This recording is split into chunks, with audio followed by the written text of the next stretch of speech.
മൂലക്കുരുവിന്റെ വേദന കാരണം ഇരിക്കാനോ നിൽക്കാനോ ഒക്കെ പറ്റാത്ത ഒരുപാട് പേരുണ്ട്. അവർക്ക് പ്രയോജനപ്പെടുന്നതും പക്ഷേ സിമ്പിളും ആയിട്ടുള്ള ഒരു ചികിത്സാ രീതിയായ സിറ്റ്സ് ബാത്തിനെ പറ്റിയാണ് ഞാനിന്ന് പറയുന്നത്. ചെറിയ ചൂടുവെള്ളത്തിൽ നമ്മളുടെ ഇടുപ്പും നിതമ്പും ഒക്കെ മുക്കി വെക്കുന്നതിനാണ് സിമ്പിളായിട്ട് പറഞ്ഞ സിറ്റ്സ് ബാത്ത് എന്ന് പറയുന്നത്. വേദന, ചൊറിച്ചിൽ, നീർക്കെട്ട് എന്നിവ പെട്ടെന്ന് കുറയ്ക്കാനായിട്ട് ഇത് സഹായിക്കും. പൈൽസ് കൂടാതെ ഏനൽ ഫിഷർ അല്ലെങ്കിൽ ഗുദത്തിലുള്ള വിള്ളൽ, ഫിസ്റ്റുല, പൈലോണിഡൽ സൈനസ്, പിന്നെ യൂറിനറി ട്രാക്ട് ഇൻഫെക്ഷൻ അല്ലെങ്കിൽ മൂത്രമാർഗത്തിൽ വരുന്ന അണുബാധ, പ്രസവശേഷമുള്ള വേദന, പിന്നെ അസ്വസ്ഥത, പിന്നെ പെൽവിക് ഏരിയയിൽ ഉണ്ടാകുന്ന ചില അണുബാധകളും വീക്കും ഒക്കെ നമുക്ക് ചെയ്യുന്നതുകൊണ്ട് കുറയ്ക്കാൻ പറ്റും. ഇത് നമുക്ക് രണ്ട് രീതിയിൽ ചെയ്യാം. ഒന്ന് നമ്മൾ വീട്ടിലെ ബാത്ത് ടബ് അല്ലെങ്കിൽ ഒരു ബേസിൻ ഉപയോഗിച്ച് ചെയ്യാം. അല്ലെങ്കിൽ നമുക്ക് മെഡിക്കൽ സ്റ്റോറുകളിൽ നിന്നോ ഓൺലൈൻ സ്റ്റോറുകളിൽ നിന്നോ കിട്ടുന്ന സിറ്റ്സ് ബാത്ത് ബേസിൻ ഉപയോഗിക്കാം. ഇതിൽ രണ്ടിൽ ഏതെടുത്താലും ഇത് നമ്മൾ ക്ലീൻ ചെയ്തിട്ട് വേണം നമ്മൾ ഉപയോഗിക്കാൻ എടുക്കേണ്ടത്. എന്നിട്ട് നമ്മൾ ഇത് ചെയ്യാനുള്ളതെന്ന് വെച്ചാൽ ഇതിൽ വെള്ളം നിറയ്ക്കുക.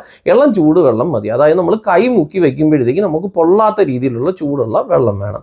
എന്നിട്ട് നമ്മൾ ബാത്ത് ടബിലാണെങ്കിൽ നമ്മൾ നിതമ്പം മുങ്ങിക്കിടക്കാൻ ഒരു 3-4 ഇഞ്ച് ഉയരത്തിൽ വെള്ളം നിറച്ചാൽ മതി. സിറ്റ്സ് ബാത്ത് ടബ് ആണെങ്കിൽ അതിൻ്റെ ഒരു 3/4 ഭാഗത്തോളം നമ്മൾ വെള്ളം നിറയ്ക്കും. ഇനി നമ്മൾ ഏത് വെള്ളം ഉപയോഗിക്കണമെന്ന് വെച്ചാൽ നമ്മൾ ചൂടുവെള്ളം തന്നെ ഉപയോഗിക്കുന്നതാണ് നല്ലത്. പിന്നെ വേണമെങ്കിൽ ഇതിൻ്റെ അകത്ത് ചെറിയ ഉപ്പ് ചേർക്കാറുണ്ട്. അല്ലെങ്കിൽ നമുക്ക് ത്രിഫല ചൂർണ്ണ കഷായം വെച്ചിട്ട് വേണമെങ്കിൽ ഇതിൻ്റെ വെള്ളമായിട്ട് നമുക്ക് ഇതിൽ ചേർക്കാം. പക്ഷേ ഏറ്റവും സുരക്ഷിതവും ഫലപ്രദമായ മാർഗം എന്ന് പറയുന്നത് നമ്മൾ ശുദ്ധമായ ചൂടുവെള്ളം ഉപയോഗിക്കുന്നതാണ്. കാരണം ചിലരുടെ ചർമ്മത്തിന് ഉപ്പും മറ്റു വസ്തുക്കളൊക്കെ അലർജി ഉണ്ടാക്കും. ഇനി നമ്മൾ എത്ര നേരം ഇരിക്കണമെന്നുള്ളതാണ് ഇതിൻ്റെ കാര്യം. നമ്മളുടെ നിതമ്പം ചൂടുവെള്ളത്തിൽ മുങ്ങി നിൽക്കുന്ന രീതിയിൽ, പൂർണ്ണമായും മുങ്ങി നിൽക്കുന്ന രീതിയിൽ നമ്മൾ പതിയെ ഇരിക്കുക.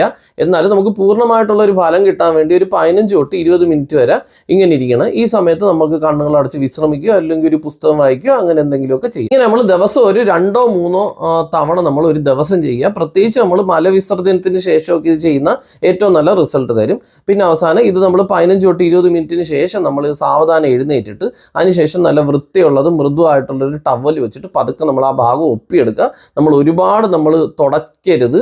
അത് അവിടുത്തെ ചർമ്മത്തിന് പൊട്ടാനൊക്കെ കാരണമാവും. അതുകൊണ്ട് നമ്മൾ ജസ്റ്റ് ഒരു മൃദുവായ രീതിയിൽ ഒരു ടവൽ കൊണ്ട് ഒപ്പിയെടുക്കുക. ഇത് ചെയ്യുമ്പോൾ നമുക്ക് എന്തൊക്കെ ഗുണങ്ങൾ കിട്ടുമെന്ന് നോക്കിക്കഴിഞ്ഞാൽ ഇത് രക്തഓട്ടം കൂട്ടും. പിന്നെ നമ്മളുടെ വേദനയും നീർക്കെട്ടൊക്കെ കുറയ്ക്കും. പിന്നെ ആ ഭാഗം വൃത്തിയാക്കാൻ ഇത് സഹായിക്കും. പിന്നെ നമുക്ക് മാനസികമായ ഒരു ആശ്വാസം, അതായത് ശാരീരിക ഗുണങ്ങൾ കൂടാതെ നമ്മൾ ചെറിയ ചൂടുവെള്ളത്തിൽ ഇരിക്കുമ്പോൾ നമ്മളുടെ മാനസിക പിരിമുറുക്കം കുറയ്ക്കാനും ശരീരത്തിനും മനസ്സിനും ഒരുപാട് സുഖം നൽകാനും ഇത് സഹായിക്കും. പിന്നെ പൈൽസ് ഇതൊക്കെ കൊണ്ടുണ്ടാകുന്ന വേദനയിൽ നിന്ന് നല്ല രീതിയിൽ നമുക്കൊരു 90 സെക്കൻഡൊക്കെ ഇരിക്കുമ്പോൾ തന്നെ നല്ലൊരു ആശ്വാസം കിട്ടും.